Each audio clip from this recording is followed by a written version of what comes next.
For a moment, she thought it was due to her memory loss. So, she quickly dressed, hopped on her motorcycle, and set off to find out the truth.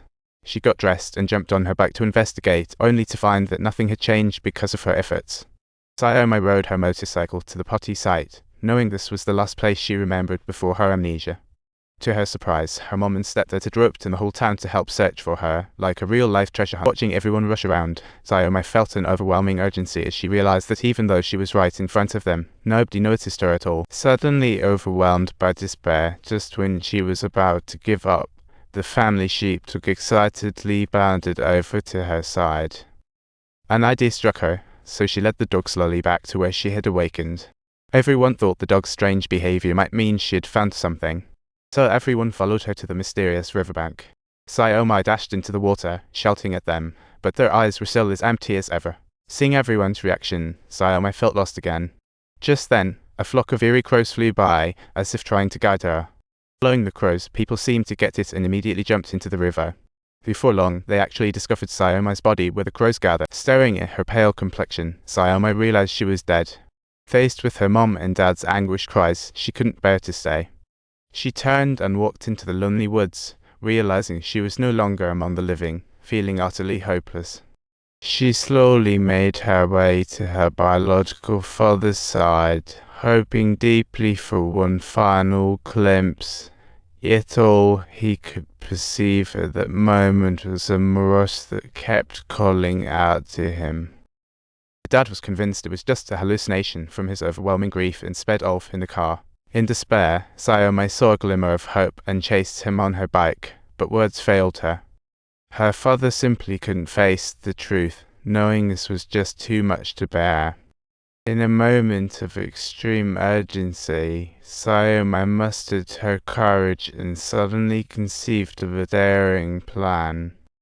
The girl remained in the hospital for a full 3 days and nights, driven by her intense desire to uncover the truth behind her death. She stood quietly by the doctor, intently listening to the coroner's analysis.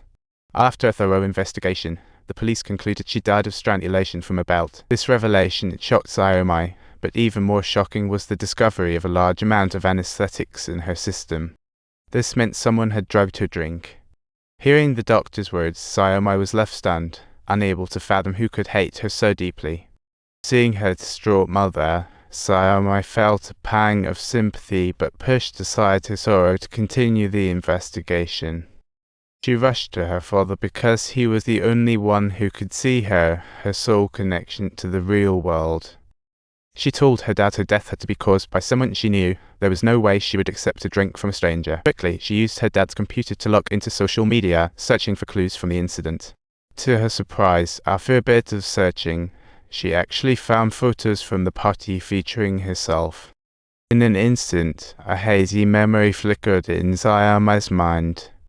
She suddenly recalled drinking a beverage from Long Mao at that party. She hurriedly got up and dashed to the motorcycle club, hoping to find some leads. She took advantage of Long Mao's changing break to quickly check her phone for clues. To her surprise, she realized she had spent a lot of time that night with her boyfriend's cousin, Sayo. Before she could dwell on it, her boyfriend walked into the changing room, and the two together looked exceedingly suspicious. Just as Sayoma was about to leave, she overheard them whispering, as if discussing some dark secret. Feeling disheartened by her lack of leads, Sayoma was momentarily stunned and bumped into Sayohi.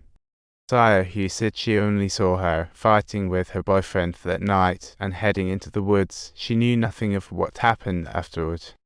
Sayohi was completely unaware of the fact that she was talking about the girl who had already passed away.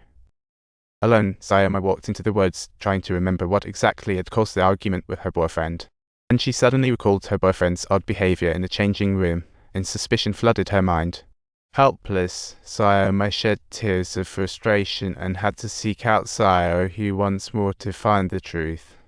Sayoma shared her ordeal with Sayohi, and after a heartfelt plea, Sayohi was finally moved. Sayohi called out Sayoma's boyfriend, who happened to be her cousin, and began to test him.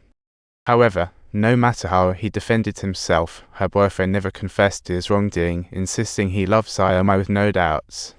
Sayoma was fully determined to thoroughly investigate his every single action, so she went to her boyfriend's RV, but to her utter shock, she unexpectedly found out that her sister was also implicated in it. In a moment of shock and rage, she realized that her sister and boyfriend were the ones who had killed her. Feeling powerless, she watched them destroy evidence, ultimately leading her to seek Sayohui out again. Unable to contain herself, Sayohui recalled her own painful experience of being ostracized by the town due to an accident, leading her to resolve to do the right thing. She decided to report her cousin's crimes to the police, providing them with Sayoma's testimony. Upon the police's prompt arrival at the scene to immediately apprehend her boyfriend, Sayoma silently watched the heated exchange, suddenly overcome by a wave of panic. At that moment, her mind was flooded with an unforgettable whisper, and in the next instant, upon witnessing the impact of her actions on reality, Sayome was instantly left feeling utterly perplexed and unable to find an answer. The boyfriend being interrogated refused to admit any wrongdoing, regardless of the evidence presented by the police. Just then, Sayome suddenly felt a longing to restart her life.